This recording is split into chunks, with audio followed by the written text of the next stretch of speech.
Little more than 40 years have passed since the very notion of a National Assembly was roundly rejected by the Welsh electorate.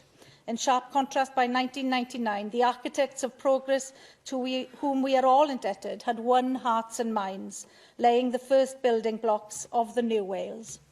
We, elected AMs and staff, have overseen the building of our new democracy over this last 20 years. And it will be the youth parliamentarians of today and others who will be here to continue our work. They have never lived in a Wales without its own parliament. For them, devolution will one day be a distant memory belonging to a time before governing our own affairs was the natural state of being for our nation, just as it is for all nations. I'll conclude by recalling that morning, that good morning, that very good morning in Wales.